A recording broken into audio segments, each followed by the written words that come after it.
Hello guys, good morning. അപ്പോൾ ഇന്ന് 2024 last day ആയതുകൊണ്ട് മോർണിംഗൊക്കെ എഴുന്നേറ്റു. അപ്പോൾ എന്തോ ഒരു വിഷമം ഉണ്ടായിരുന്നു, കാരണം 2024 തീരാൻ പോവുകയല്ലേ. അപ്പോൾ അതിൻ്റെ ഒരു വിഷമം ഉണ്ടായിരുന്നു. ഞാൻ ജനലൊക്കെ തുറന്ന് നോക്കിയപ്പോൾ നമ്മുടെ ഹോസ്റ്റലിൽ നിന്നുള്ള ഒരു മോർണിംഗ് വ്യൂ ആണ് കേട്ടോ ഇത്.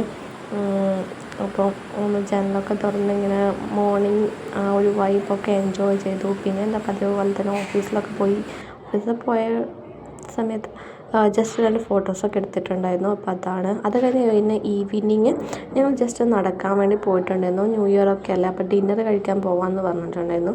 അങ്ങനെ നമ്മൾ പ്ലാൻ ചെയ്തിട്ട് ഹോസ്റ്റലിലുള്ള കുറച്ച് ചേച്ചിമാരും പിന്നെ നമ്മളൊക്കെ കൂടിയിട്ട് ഇങ്ങനെ പോവാണ്. അപ്പോൾ അപ്പോഴെടുത്തതാണ് കേട്ടോ. അങ്ങനെ നമ്മളവിടെ എത്തി. അപ്പോൾ ഇവിടെ അടുത്ത് തന്നെ, ട്രിവാൻഡ്രം അടുത്ത് തന്നെയുള്ള ഒരു ഹോട്ടലാണ്. അപ്പോൾ ഈ കൊച്ചിനെ കണ്ടായിരുന്നു. ആ കൊച്ച് ഇങ്ങനെ നമ്മളെ തന്നെ നോക്കിക്കൊണ്ടിരിക്കുകയായിരുന്നു കേട്ടോ. അതാണ് ആ കൊച്ചിൻ്റെ വീഡിയോ എടുത്തത്. അങ്ങനെ നമ്മൾ ഓർഡർ ചെയ്തിട്ടുണ്ടായിരുന്നത് മന്തിയായിരുന്നു. ഒരു ഹാഫ് മന്തിയായിരുന്നു ഓർഡർ ചെയ്തിട്ടുണ്ടായിരുന്നത്. അങ്ങനെ നമ്മുടെ മന്തിയൊക്കെ വന്നു. അപ്പോൾ അതിനെക്കുറിച്ച് ഇങ്ങനെ പറയായിരുന്നു.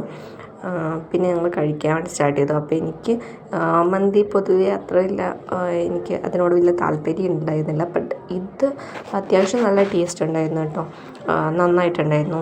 പിന്നെ ഈ ഹോട്ടലിൽ കുഴപ്പമില്ല. നമ്മൾ മലബാറുകാർക്ക് പൊതുവേ ട്രിവാൻഡ്രം ഫുഡൊന്നും ഇഷ്ടമാവില്ലല്ലോ. ബട്ട് ഇതെനിക്ക് കുഴപ്പമുണ്ടായിരുന്നില്ല. ഇത് ട്രിവാൻഡ്രം സ്റ്റൈലല്ല, ഒരു മലബാർ സ്റ്റൈലായിരുന്നു.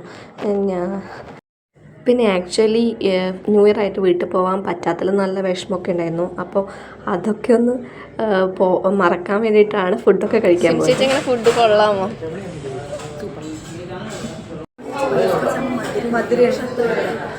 പിന്നെ ഡെസേർട്സ് ആയിട്ട് 2 ഐസ്ക്രീമായിരുന്നു പറഞ്ഞിട്ടുണ്ടായിരുന്നത്. അങ്ങനെ ഐസ്ക്രീമൊക്കെ കഴിച്ചു. അപ്പം നമ്മുടെ ഇന്നത്തെ പരിപാടി കഴിഞ്ഞു. പിന്നെ ബില്ലൊക്കെ പേ ചെയ്തു. പിന്നെ തിരിച്ച് വീണ്ടും ഹോസ്റ്റലിലേക്ക് വന്നു. ഇതാണ് നമ്മുടെ ന്യൂ ഇയറിൻ്റെ നൈറ്റ്. അപ്പോൾ ഇത്രയേ ഉള്ളൂ. അപ്പോൾ അത് കഴിഞ്ഞ് ഹോസ്റ്റലിൽ വന്നപ്പോൾ 12 മണിക്ക് കേക്ക് മുറിക്കാൻ പറഞ്ഞിട്ടുണ്ടെന്നു. അങ്ങനെ ഉറങ്ങിയ ഫ്ലോറിനൊക്കെ വിളിച്ചുകൊണ്ടുവന്നു കേക്ക് മുറിക്കാൻ വേണ്ടിയിട്ട്. അങ്ങനെ 12 മണിയായപ്പോൾ കേക്കൊക്കെ മുറിച്ചു. അപ്പോൾ ചേച്ചിനോട് പറഞ്ഞു കേക്ക് മുറിക്കാൻ പറഞ്ഞിട്ട് ചേച്ചി കേക്കൊക്കെ മുറിച്ചു. അപ്പോൾ അത്രയേ ഉള്ളൂ നമ്മുടെ ന്യൂ ഇയർ സെലിബ്രേഷൻ. ഈ കൊല്ലത്തെ ന്യൂ ഇയർ സെലിബ്രേഷൻ ഇങ്ങനെ ആദ്യമായിട്ടാണ് വീട്ടിലല്ലാതെ ഒരു ന്യൂ ഇയർ സെലിബ്രേഷൻ. അപ്പോൾ എല്ലാവർക്കും ഹാപ്പി ന്യൂ ഇയർ. പിന്നെ സ്വപ്നത്തിൽ ഞാനൊരു പൂമ്പാറ്റയാ വെണ്ണിലും മണ്ണ്